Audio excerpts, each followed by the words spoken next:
conseil municipal. Donc, je vais proposer à Jonathan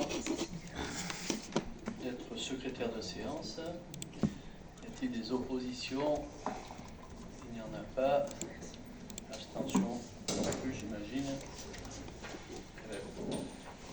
On nous confie la tâche. L'approbation du conseil municipal du 20 mars. Vous l'avez tous eu en temps et en heure. Est-ce qu'il y a des remarques? Je soumets au vote. Oui.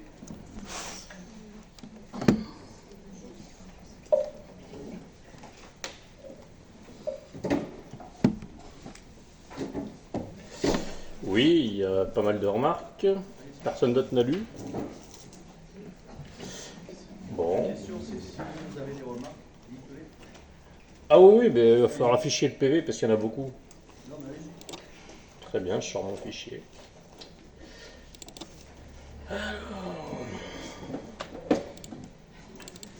Première page, déjà, le nom de Monsieur Ancelin est écorché.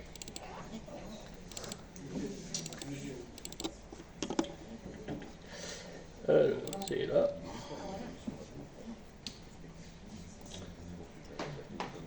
Présence d'un double M à chaque évocation de Monsieur Buard, pour une raison indéterminée, toujours sur la page 1. Page 2, ville de Thiers, T-H-I-A-I-S, à la place de la ville du Teil. Juste le compte rendu, c'est pour relater les débats. Oui, mais la ville de Thiers, vous n'avez pas dit la ville de Thiers, je crois. Ce que je vous propose peut-être, c'est de vous faire passer, vous nous faites passer l'ensemble de vos remarques. On verra de quelle manière on les introduit dans le compte rendu. Et puis, je soumettrai à nouveau au vote le prochain compte rendu. Très bien. Okay. Voilà. Ça serait bien de vérifier les documents la prochaine fois. Bien. Pas de problème. Donc, je ne le soumets pas au vote. On fera ça la prochaine fois. Les comptes rendus des décisions prises par le maire depuis la précédente séance du conseil municipal. Je vous fais grâce des articles, ils n'ont pas changé.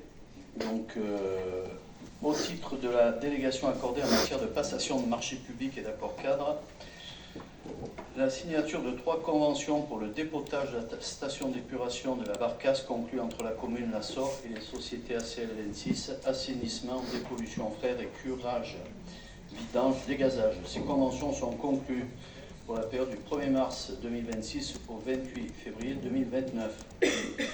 Au titre des frais d'honoraires des avocats, notaires et experts, la signature d'un bon de commande auprès du cabinet Fayot l'avocat dans le cadre de l'établissement d'une note d'analyse juridique sur le fondement de l'abus de droit. Les honoraires dus au cabinet s'élèvent à 180 € de l'heure dans la limite maximale de 2000 €. Je vous fais part des pouvoirs. Sonia Garot qui donne pouvoir à Bernard Noël, Cathy Guillot à Cécile Baye, Romain Polaigne à Virginie Forpineau, à Abdelaziz Boukal à Pascal Folfo, Fanny Bala à Patricia Cursus.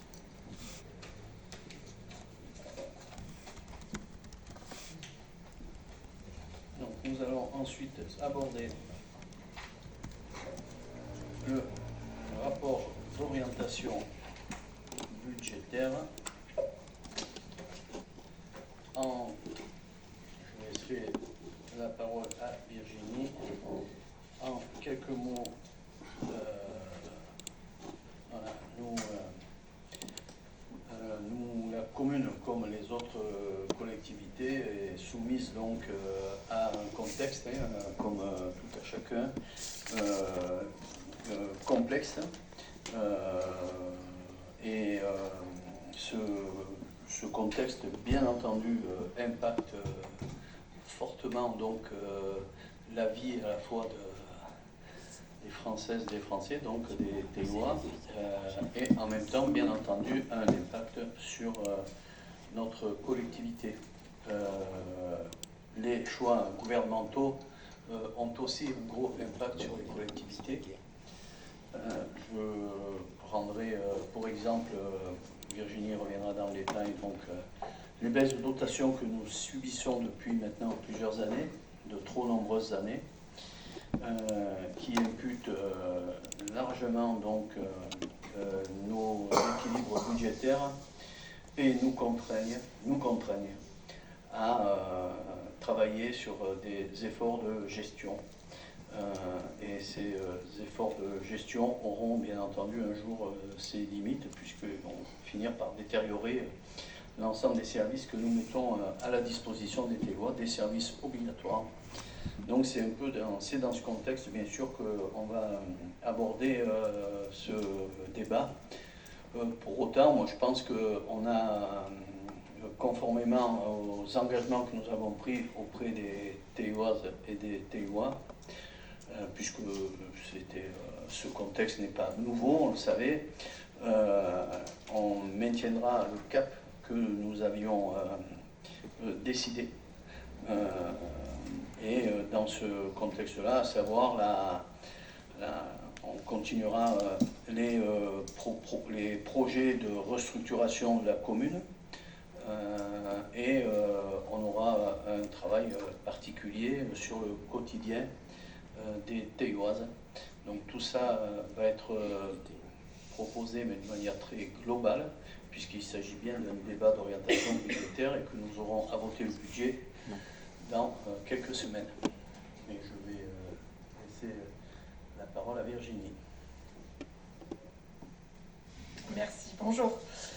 Donc effectivement, je reprends les mots d'Olivier. Aujourd'hui, c'est le rapport d'orientation budgétaire qui va vous être présenté avec un débat qui va suivre. Donc on ne va pas voter ce rapport, on va simplement voter, prendre acte que le débat s'est tenu.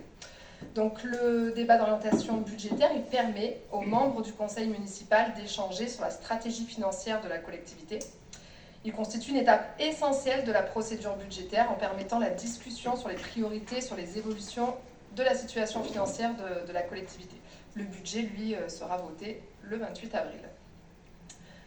Alors, on va s'appuyer du coup sur un diaporama pour que ce soit un petit peu plus parlant pour vous. On va d'abord commencer, c'est important, sur le contexte général, la situation politique, économique et sociale du point de vue international. On va resserrer tout doucement pour venir jusqu'à la commune du Teil parce que voilà, le Teil, ce n'est pas une commune indépendante, hein. Elle s'inscrit dans une communauté de communes, un département, une région, un pays et dans le monde avec une situation qui est assez particulière, donc c'est quand même important d'en parler. Voilà, vous n'êtes pas sans le savoir, le contexte macroéconomique il est lourd, il est marqué par de l'instabilité géopolitique et cela engendre surtout une volatilité des marchés de l'énergie. Je ne vais pas rester longtemps sur ce sujet, je pense que vous êtes tous allés à la pompe ces jours-ci. Du point de vue de la croissance, donc dans ce contexte, la croissance mondiale, elle devrait continuer à ralentir. Elle va passer, selon les estimations du Fonds monétaire international, de 3,3% en 2024 à 3,2% en 2025 et 3,1% en 2026. Donc ce ralentissement, il est principalement attribué aux tensions commerciales qui découlent des nouveaux droits de douane instaurés par les États-Unis et qui freinent l'investissement privé. Du côté de la Banque centrale européenne, ils estiment qu'en zone euro, la croissance économique devrait s'établir à 1,2% en 2025 et poursuivre sa décélération en 2026 jusqu'à 1%, avant de reprendre ensuite, on l'espère, en 2027. Alors, donc la situation... je passe aussi moi de mon côté. La situation économique et politique française donc, est tendue.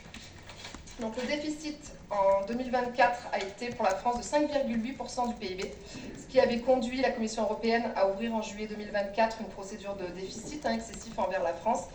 On part sur 5,4% en 2025. Et cette année 2025, elle s'inscrit également dans un cycle de ralentissement donc, de la croissance française. Selon l'INSEE, la hausse du PIB serait limitée à 0,8% sur l'ensemble de l'année 2025, après une progression de 1,1% en 2024. Du côté de l'inflation, donc la France devrait connaître un point bas en 2025, autour de 1%. Bon, ça, la raison, c'est le repli marqué des prix de l'énergie. Bon. Et la Banque de France prévoit que ce taux pourrait progresser à 1,4% en 2026 et 1,8% en 2027, tout en restant donc modéré sous l'effet du ralentissement des salaires et de l'appréciation du change. S'agissant du chômage, donc les prévisions sont, elles, avec une légère augmentation, 7,3% en 2024, 7,6% en 2025 et 7,9% en fin d'année. On pense dépasser les 8% en cours d'année 2026.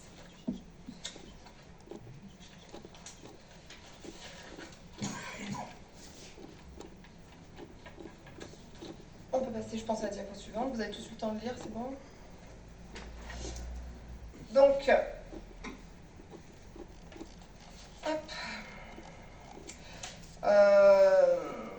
donc la France, c'est vrai que j'aurais pu rester un petit peu dessus, la France, on sait que son déficit augmente, hein. La loi de finances 2026, je vais y revenir après, mais elle met une nouvelle fois les collectivités territoriales à contribution. Un des leviers que nous avons dans les communes, c'est la fiscalité. Mais les réformes importantes, Olivier en a parlé tout à l'heure, des 2 dernières décennies, ont réduit la fiscalité locale sur laquelle les collectivités ont un pouvoir de taux, notamment via la réforme de la taxe professionnelle, remplacée par la CVAE, puis la suppression de la taxe d'habitation amorcée en 2018 et la disparition progressive à son tour de la CVAE. Donc tout cela entraîne une détériorisation des recettes des collectivités. Je ne lis pas tout, rapport budgétaire, vous l'avez tous reçu. J'essaie de vous présenter un peu un condensé. Donc là, sur cette diapositive, donc, alors la poursuite du DILICO, donc le DILICO, là on est côté dépenses. C'est une contribution des communes, mais qui ne touche pas toutes les communes. Et nous avons la chance d'être, enfin, je ne sais pas si c'est une chance, mais en tout cas, nous faisons partie des communes épargnées par le DILICO. Mais sinon, voilà, vous voyez, il y a un écrêtement accru de la part de forfaitaire de la DGF. J'y reviendrai plus tard avec des chiffres un peu plus précis, puisqu'on les a reçus récemment pour la commune du Teil. La poursuite de la réforme des indicateurs financiers décidée en 2022, avec voilà, la disparition progressive de la DSR, on y reviendra plus tard. Un écrêtement des dotations de compensation des réformes fiscales, la baisse des compensations d'exonération, la multiplicité des mesures budgétaires et des coupes dans les aides de l'État à l'investissement.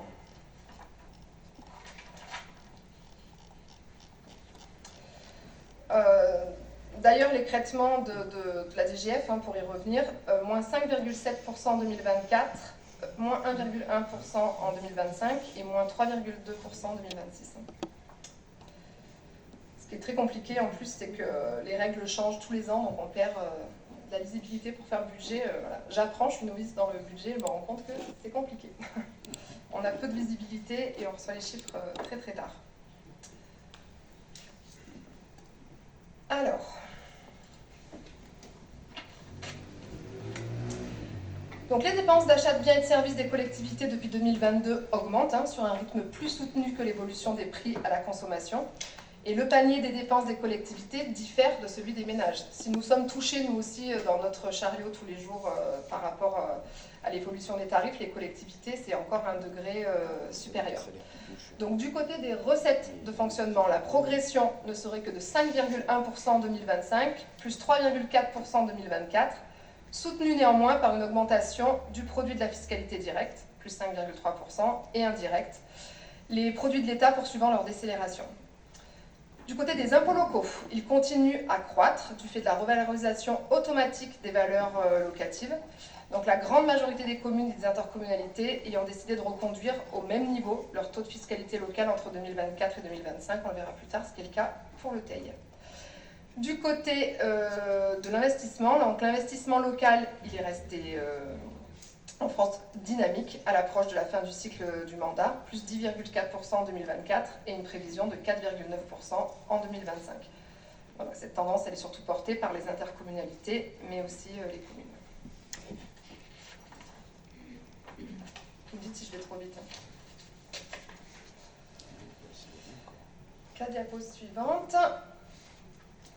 Hop, ça m'a de me tordre le cou, je passe ici. Donc le budget communal, on a resserré, donc on est parti de l'international, sur le national avec la loi des finances. Et on arrive du coup au budget communal qui est sous tension. Il est maîtrisé, mais les recettes de fonctionnement sont atones, hein, elles manquent de tonicité. Il y a une poursuite de la baisse des dotations de l'État. Alors, je vais vous parler de beaucoup de chiffres sur l'année 2025. Attention, nous n'avons pas encore arrêté notre compte administratif, on le votera le 28 avril. Ce sont des estimations au plus près hein, que je vais vous donner. Donc pour la troisième année sur 4 ans, la commune du Teil enregistre en 2025 une nouvelle baisse du montant des dotations de subventions de fonctionnement ou de participation principalement versées par l'État en 2025 de l'ordre de moins 5,6%. Ça représente 137 828 000 euros.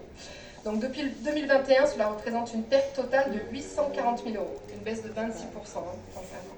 Voilà. Cette évolution, elle coïncide avec la quasi-disparition des produits exceptionnels. Donc ces derniers s'élèvent à un peu moins de 50 000 euros en 2025, alors que les exercices 2022 et 2023 enregistraient des encaissements de 2,5 à 2,6 millions d'euros. C'était lié au séisme, les primes d'assurance, etc.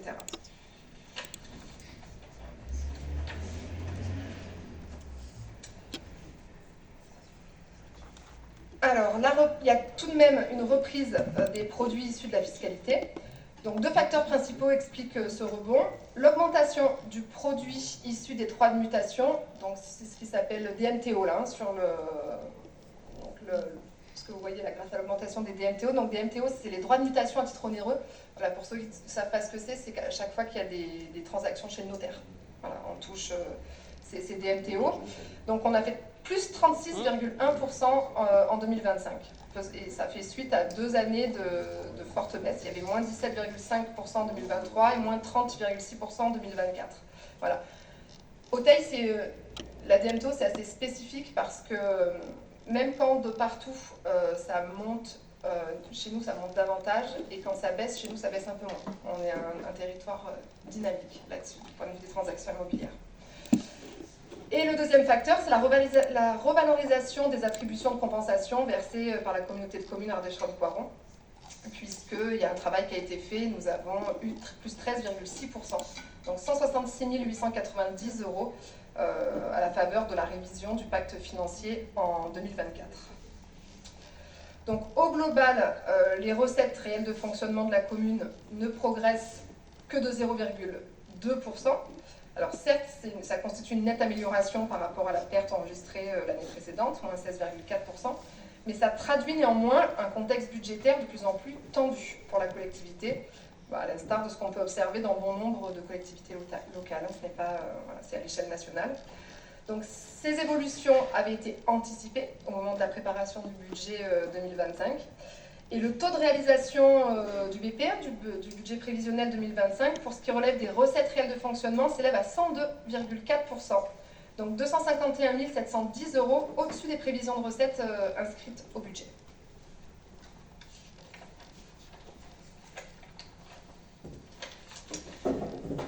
Sur la diapo suivante, j'ai peu de commentaires à faire. Je vous laisse regarder, je vous laisse un petit peu le temps de regarder. Alors le pointeur marche pas, je ne peux pas vous montrer, mais la ligne là qui fait un petit peu plus sombre, qui monte, qui stagne et puis qui redescend, ça c'est normal, ce sont les produits exceptionnels, j'en ai parlé tout à l'heure, donc c'est ce qui a été, c'est ce qui est lié aux primes d'assurance, etc. du séisme. Donc par rapport à 2021, en 4 ans, le volume des dotations et des participations a baissé de 26,1%. Là c'est vraiment ce qui est important de retenir. En 4 ans, on a perdu 26,1% des dotations et des participations voilà, dans notre recette de fonctionnement. D'où l'adjectif atone. C'est ça. Donc, idem, la diapo 10, je vous laisse regarder un petit peu. Donc, une évolution contenue des dépenses de fonctionnement. On a été très rigoureux, plus 1,4% en 2025. Et ce, malgré, je le répète, une inflation assez importante. et une stabilisation des dépenses de personnel, plus 0,3% malgré l'impact du GVT. Donc le GVT, c'est le glissement vieillesse technicité, c'est ce qui correspond, pour ceux comme moi qui viennent plutôt du privé, et à l'ancienneté en fait, que prennent nos agents. Donc les dépenses réelles de fonctionnement, elles sont contenues, hein, on le voit bien. L'évolution, elle a fait que 0,7% en 2023, moins 4% en 2024 et plus 1,4% en 2025 malgré l'inflation. On observe également donc, la décélération des dépenses de personnel et les efforts effectués sur les charges à caractère général qui enregistrent une baisse pour la 3e année consécutive. Moins 8,6% en 2023, moins 6% en 2024 et moins 1,3% en 2025. Ce qu'on appelle, je commence à m'y familiariser, le fameux chapitre 11. Donc la diapo suivante. Donc la capacité préservée quant à la poursuite du projet de reconstruction et de rénovation urbaine de la commune. Outre la préservation des grands équilibres financiers de la commune, l'enjeu il est bien de maintenir, malgré le contexte financier national défavorable, la capacité de notre commune à porter son projet de reconstruction post-séisme et de rénovation urbaine, menacé par l'érosion de son autofinancement. Donc grâce aux efforts entrepris sur la section fonctionnement, l'effet de ciseau, on a eu un petit effet de ciseau, on le voit, hein, c'est quand les deux lignes là, se croisent en 2022, qui a été constaté conjoncturellement en 2022, il a été corrigé en 2023 grâce au versement de l'indemnité d'assurance post-séisme, et ensuite il a été desserré en 2024-2025, et ce, sans l'apport de recettes exceptionnelles et sans recourir depuis 8 ans au levier fiscal, en dépit du contexte inflationniste. Donc là on voit bien maintenant, 2024-2025, que les deux lignes sont bien parallèles. Donc grâce à ces efforts, le taux d'épargne brute, donc là côté financier, c'est le deuxième graphique là, sur la droite. Donc la commune, le taux d'épargne brute, il a pu être stabilisé à peu près à 9%. Et la commune conserve une épargne nette positive de l'ordre de 300 000 €, lui permettant de poursuivre une politique d'investissement dynamique et le projet de reconstruction, sous réserve de l'accompagnement financier, bien sûr, de nos partenaires, et en premier lieu, notre partenaire principal qui reste l'État. Voilà, le petit accident 2022, hein, c'est bien sûr lié au séisme, le Covid, l'inflation, le début des frais liés à la reconstruction. Donc, pas besoin de revenir dessus. La diapo suivante, donc là, on part sur l'investissement. Donc le cap est maintenu en matière d'investissement. Ce que je voudrais vous faire remarquer sur cette... si vous vous demandez un petit peu ce que c'était que ces investissements, parce que là, on a des chiffres qui sont assez importants. Par exemple, si vous regardez l'année 2021, là, ce sont les écoles de Rosa Parks, l'école du centre, l'école de Mélas. Sur 2023, par exemple, vous avez la salle Paul-Avon, le parc La Parelle. Sur 2024, vous avez le début de la mairie, la requalification de la rue Kléber, la fin du parc La Parelle, l'île Robespierre, le skatepark et j'en passe, 2025, etc. Ce qui est parlant, je trouve, sur ce graphique, c'est qu'on voit qu'en 2020, on est à peu près plutôt de l'ordre en dessous de 1 million d'euros, et c'est ce qui a toujours été sur la commune du Teil et sur des communes un petit peu de notre strate. On investit habituellement plutôt moins d'1 million d'euros. Et nous, voilà, nous avons des dépenses réelles d'investissement là de l'ordre de 5,6 millions d'euros en 2025. Voilà.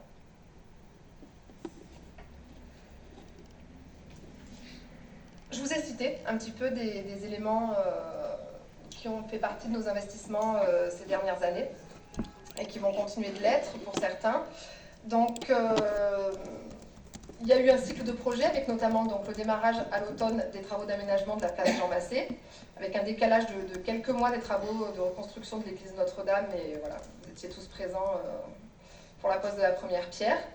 La mise en œuvre du projet partenarial d'aménagement, hein, que le PPA se poursuit avec la livraison de l'hôtel de ville qui s'est faite au mois de juillet, l'aménagement du rond-point de la Sablière, l'ouverture de la déviation au début d'année 2025, la poursuite des travaux de requalification de la rue Kléber, la réalisation d'un parking végétalisé constituant la première tranche de l'opération de requalification du Robespierre dans le quartier de Frayol, Voilà. Et tout cela, bien sûr, tout en continuant l'intervention de la commune sur le quotidien, avec la rénovation des vestiaires Étienne Plan, la poursuite du programme de rénovation de l'éclairage des stades et de l'éclairage public, et la requalification de plusieurs voiries communales, dont celle, par exemple, de Chemin du Moulin.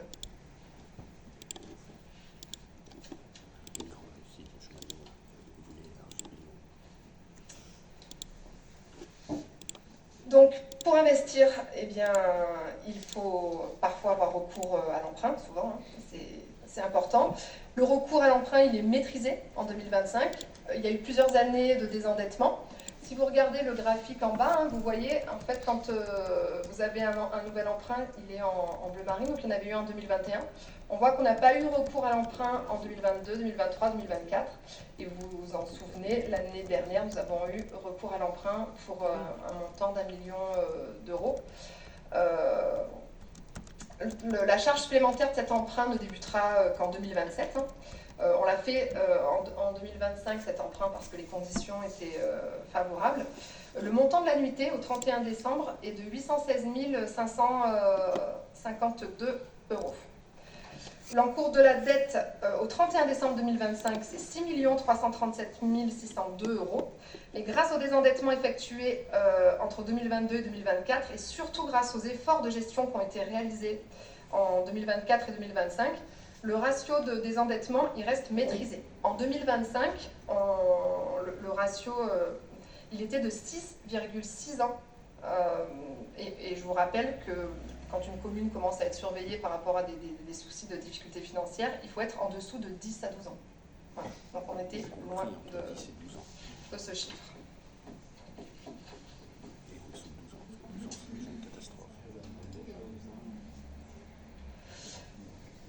Donc, une recherche active de cofinancement, hein, vous le savez, c'est comme ça que travaille notre équipe. En cherchant des cofinancements, c'est aussi que comme ça travaillent nos équipes. Voilà, c'est assez parlant. Hein. Le giratoire Jean-Paul Michel, quand c'est en bleu, c'est qu'on les a atteints. Donc on a eu 75% de subventions sur cette opération. L'hôtel de ville, 63%. La rue Kléber, nous en sommes à 63%. Nous attendons encore des réponses, mais nous devrions monter à 80%. L'îlot Robespierre, 59%, mais nous attendons de monter jusqu'à 80%. Et la place Jean Massé, donc nous sommes pour l'instant à 70% de subventionnement. Mais nous comptons monter à 90%. Alors, ce chiffre m'a interpellé, peut-être qu'il vous interpelle aussi. Habituellement, on dit qu'on ne peut pas monter au-delà de 80% de subvention sur une opération. Mais pour la place Jean Massé, nous avons eu une dérogation de l'État en raison du séisme. Ils étaient d'accord à condition de l'État de ne pas être les seuls financeurs, ce qui n'est pas le cas. Donc nous devrions pouvoir monter à 90% de subvention sur cette opération.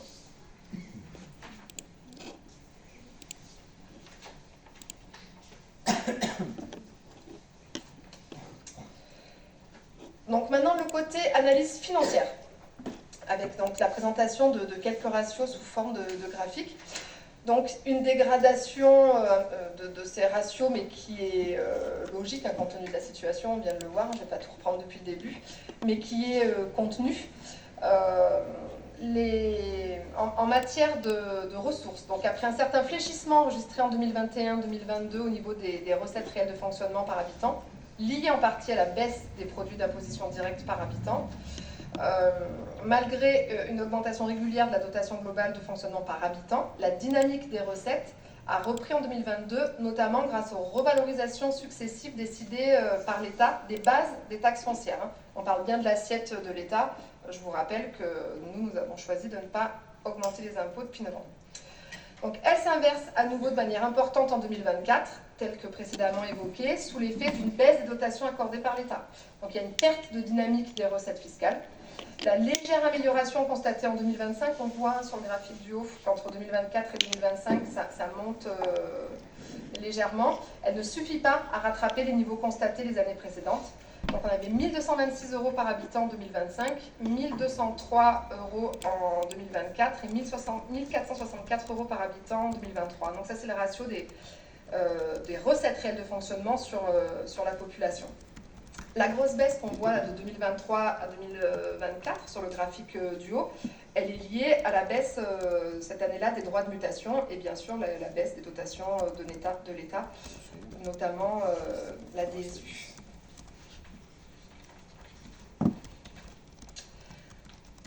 Le graphique du dessous, tu peux revenir sur celle d'avant, c'est ça, voilà. Sur celle-ci, la commune perçoit de manière globale une DGF par habitant supérieure à la strate, qui compense ainsi, grâce à la solidarité nationale et l'activation des mécanismes de péréquation, des produits d'imposition par habitant inférieurs à ce qui est constaté dans les communes comparables.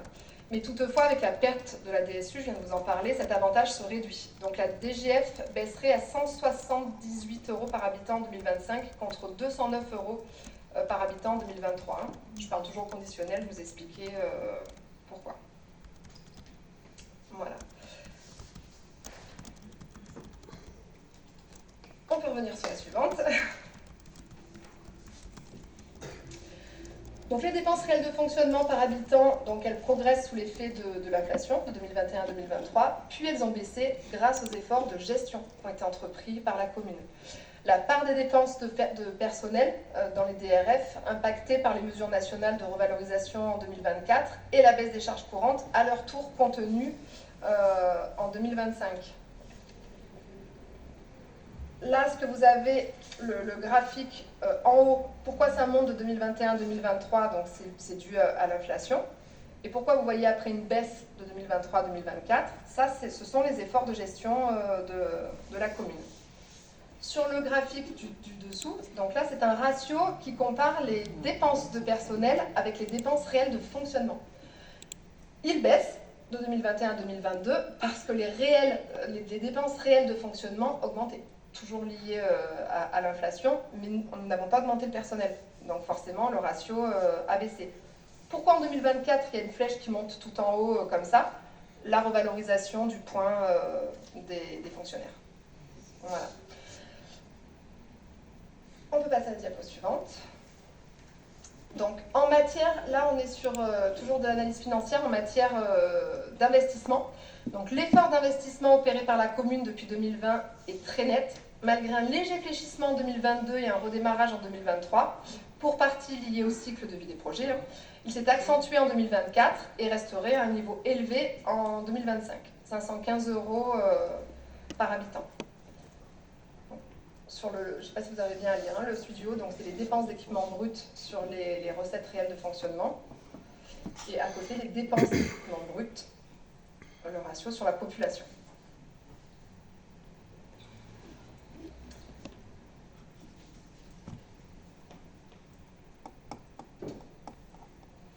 Donc, l'analyse financière toujours avec les dépenses d'équipement brut, cette fois-ci sur les recettes réelles de fonctionnement. Donc il y a un haut niveau d'investissement par habitant, donc qui fluctue selon le cycle et la maturité des projets. On voit la petite baisse en 2022. Il y a eu une absence... et puis, bon, il y a rien de particulier à expliquer, je pense que tout est dit, c'est assez parlant.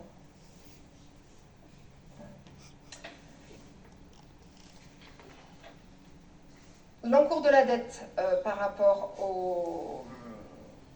à la population. Donc l'absence de mobilisation d'emprunt entre 2022 et 2024, on l'a vu tout à l'heure, a permis à la commune de se désendetter sur la période. Et la baisse des recettes de fonctionnement, limitant la capacité d'autofinancement de la commune, obligera forcément la commune à recourir à nouveau à l'emprunt si l'ensemble des échelons territoriaux ne l'accompagnent pas dans le financement de sa reconstruction. Néanmoins, elle aborde avec pour le moment plus de facilité et en conserver une capacité de recours à l'emprunt en raison d'une situation financière dont les principaux agrégats sont correctement pilotés. Donc on voit bien, là, ça a baissé. En 2025, ça remonte. C'est l'emprunt de 1 million qu'on a vu tout à l'heure. 40 ans. Donc maintenant, la partie orientation politique et budgétaire pour l'année 2026. Donc l'orientation politique, mais après un mandat qui a été marqué par l'urgence de la reconstruction post-séisme, l'année 2026, elle se présente à une croisée des enjeux, à la fois la poursuite des opérations de reconstruction et de réaménagement urbain, et une montée en puissance progressive sur l'amélioration du quotidien des Théois. Donc 2026, ça marquera une nouvelle étape dans le projet de reconstruction post-séisme. Donc là, vous avez l'illustration de la reconstruction de l'église Notre-Dame de l'Assomption, qui est un des symboles forts.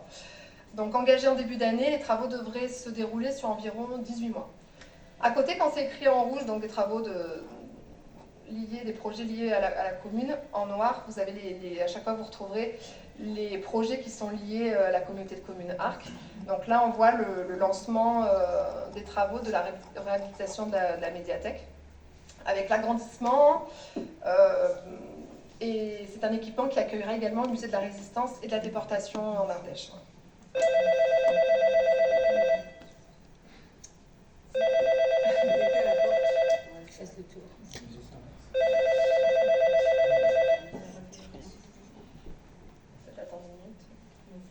Je fais une pause boisson.